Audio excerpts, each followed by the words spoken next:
आज मैं एक्सप्लेन करने वाला हूँ 2013 में रिलीज हुई क्रश मूवी को, जो कि एक adult thriller psychotic crime film है। तो शुरू करते हैं आज की वीडियो। तो फिल्म के पहले हम दोनों लड़का लड़की को देखते हैं और यहाँ पर वो दोनों रूफटॉप्स में बैठकर बातें कर रहे होते हैं। और यहाँ पर हम देखते हैं वो लड़की उस लड़के को पसंद करती है, यानी वो उससे लव करती है, मगर वो लड़का कहता है वो एमिली नाम का एक लड़की को लिप किस किया है। यहाँ पर वो लड़की अचानक गुस्सा हो जाती है और कहती है यू किस द रॉन्ग गर्ल, और वो लड़की उसे धकेल कर फेंकने की कोशिश करती है और लास्ट में भी वो लड़का मदद के लिए हेल्प मांगती है, मगर वो लड़की उसे घसीट कर फेंक देती है। अब बहुत साल बीत जाते हैं। यहाँ पर हम बेस नाम की एक लड़की को देखते हैं जो कि स्कॉट को मन से प्यार करती है। स्कॉट और वो एक ही स्कूल में पढ़ रहे होते हैं और बेस की रूम में स्कॉट की बहुत तस्वीर भी होते हम देख पाते हैं। यहाँ पर स्कॉट जहाँ पर भी जाता है बेस उसके पीछे पीछे घूमती है, मगर ये बात स्कॉट को नहीं पता। एक समय हम देखते हैं स्कॉट बहुत ही अच्छा फुटबॉल भी खेलता है और टीम को विनर ट्रॉफी वो खुद के दम पर हासिल करता है। एक समय वो जूल्स के साथ एक पार्टी में मिलता है और वो एक दूसरे को पसंद भी करते हैं और वो दोनों इंटीमेट भी होते हैं। बाद में स्कॉट एक दोस्त के साथ रेस करने के दौरान वो इंजर्ड हो जाता है और हॉस्पिटल में उसकी ऑपरेशन किया जाता है। यहाँ पर बाद में स्कॉट फिर से ठीक होकर जॉगिंग करता है और पूरी तरीके से फिट होने का कोशिश करता है। एक समय वो एंडी नाम का एक लड़की के साथ टकरा जाती है और एंडी और स्कॉट को एक साथ होते देख बेस एंडी से जेलस हो जाती है और बेस और एंडी एक ही दुकान में काम करती है। और यहाँ पर उस शॉप पर काम करने वाले डेविड एंडी को प्रपोज करती है, मगर एंडी उसे ठुकरा देती है। यहाँ पर घर में होते वक्त बेस गूगल पर देखती है कैसे एक बॉय को प्रपोज करना चाहिए, कैसे उसे किस करनी है। ये सब देखकर वो खुद हिला रही होती है और हम देखते हैं वो किसी भी कीमत पर अपने फीलिंग्स को कंट्रोल नहीं कर पा रही थी। और वो इस चलते स्कूल में होते वक्त अननोन नेम लेटर में से स्कॉट को लव लेटर भेजती है, जिसे स्कॉट समहाउ नोटिस तो करती है, खैर इग्नोर भी कर देती है। यहाँ पर बाद में जेफरी नाम का एक बंदा उस शॉप पर आता है और हम देखते हैं जेफरी को बेस पसंद है, मगर बेस जेफरी को पसंद नहीं करती। मतलब इस फिल्म में सिर्फ क्रश की खेल चल रही है, मगर प्यार किसी को नहीं मिल रहा है। एक समय जूल्स और स्कॉट इंटीमेट होकर एंजॉय करते हैं और जूल्स स्कॉट के साथ होते वक्त ओपन होकर खुद की सेल्फी खींचती है और ये सब बेस घर के बाहर होते वक्त देखती है। मतलब वो एक पल के लिए भी स्कॉट को अपने से दूर कर नहीं पाती, यानी वो एक साइको की तरह स्कॉट से अटैच्ड होते हम देख पाते हैं। यहाँ पर वो जूल्स को घर जाते वक्त पीछा करती है क्योंकि वो जूल्स से बदला लेने की ठान ली थी। तभी जेफरी आ जाता है क्योंकि उसे आदत था बेस को फॉलो करने का, क्योंकि उसे बेस पसंद है। तो ये बात वहीं पर दम जाता है। अब स्कॉट के पास फिर से अननोन नेम से लेटर आता है और बेस उसे हाईलैंड पार्क में जाने के लिए लिखती है। यहाँ पर घर में होते वक्त वो जूल्स की जैसा एक पिंक टॉप खरीदती है और जूल्स और स्कॉट के पिक्चर में से वो जूल्स को कट करके अपने पिक्चर ऐड करती है। यहाँ पर वो रात में हाईलैंड पार्क जाती है, मगर स्कॉट उस जगह नहीं जाते। इस बात पर बेस गुस्सा होती है और स्विमिंग पूल पर डुबकी लगा के सीधा उस पिंक ड्रेस को आग से जला देती है। अब अगले दिन अचानक रास्ते में जाते वक्त बेस स्कॉट के साथ टकरा जाती है और वो दोनों बातें करते हैं। यहाँ पर बेस स्कॉट से बातें करती है और यहाँ पर स्कॉट भी कुछ समझ पाता है कि बेस उसे समहाउ लाइक करती है और उसे चाहती भी है। रात में बेस इमेजिन करती है और स्कॉट के साथ मूवी हॉल में मूवी देख रही है, मगर असल में वो घर में ही होती है और उधर स्कॉट जूल्स के साथ मूवी देखती है और गुड टाइम स्पेंड भी करते हैं वो दोनों। अब रात में स्कॉट को लग रही होती है कोई उसे खिड़की से देख रहा है और समहाउ किसी ने उसे सोते वक्त टच भी करती है। मैं यहाँ पर बता दूं, असल में बेस मौका देखकर खुद ही स्कॉट के साथ टकराई थी उससे बात करने के लिए। अब जेफरी बेस को एक जगह ले जाकर उसे किस करने के साथ साथ अपने दिल के बात बताने की कोशिश करता है, मगर बेस उसे सीधा ना कर देती है। जेफरी कहता है सब लोग उसे क्रेजी फ्रीक समझती है क्योंकि वो स्कॉट को चाहती है और स्कॉट उसे कभी भी भाव नहीं देने वाला। तो ये बात सुनकर वो और भी गुस्सा होती है।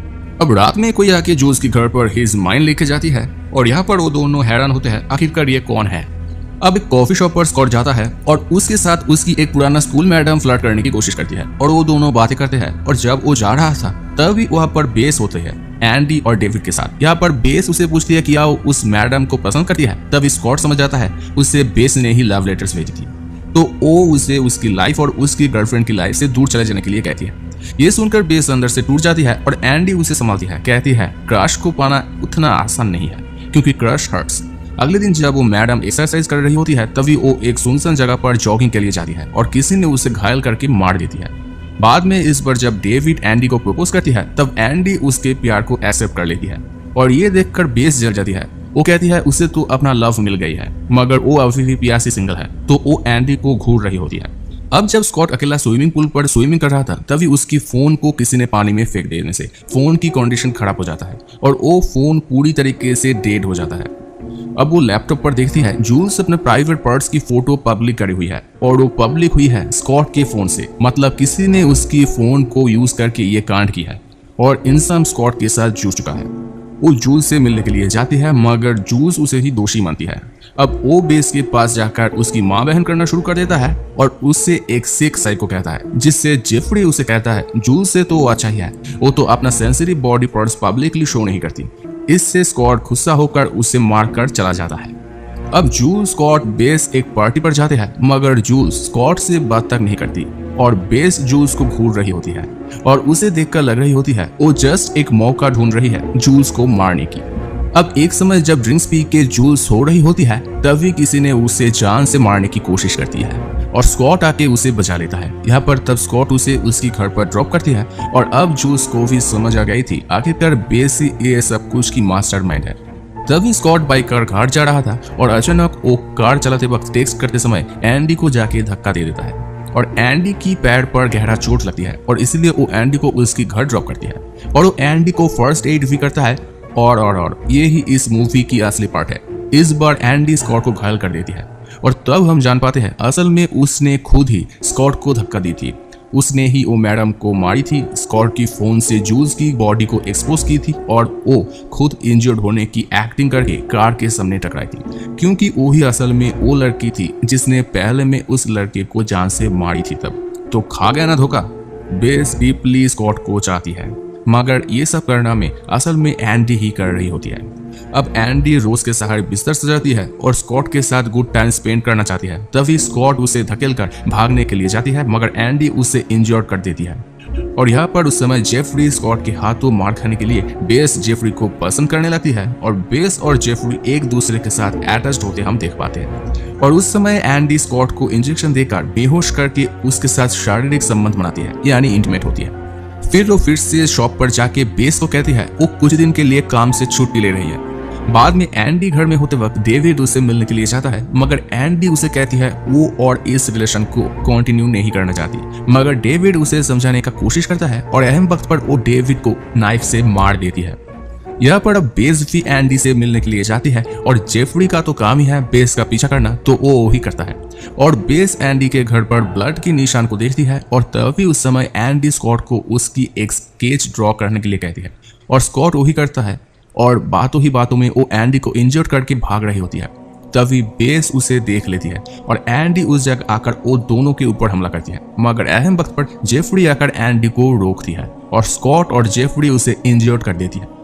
यहाँ पर बाद में जेफरी और बेस और उधर स्कॉट और जूल्स एक हो जाते हैं और यहाँ पर मामला सब सही लग रहा था, मानो सब कुछ सही हो चुका है। मगर पुलिस जब कस्टडी में लेकर एंडी को पूछताछ कर रही होती है तब हमें पता चलता है एंडी का असली नाम कुछ और ही है और वो इससे पहले भी बहुत लड़के को ठिकाना लगा चुकी है। ये उसकी एक फीमेल फैंटेसी है और वो कहती है वो जेल में भी नहीं रुकने वाली, क्योंकि वो इससे पहले भी बहुत बार जेल से भागी गई है और उसे एक जगह पर रुकने की आदत नहीं है। तो स्टोरी अच्छा लगे तो लाइक शेयर सब्सक्राइब करो और कमेंट्स करना मत भूलो। मिलते हैं नेक्स्ट वीडियो में। Happy listening.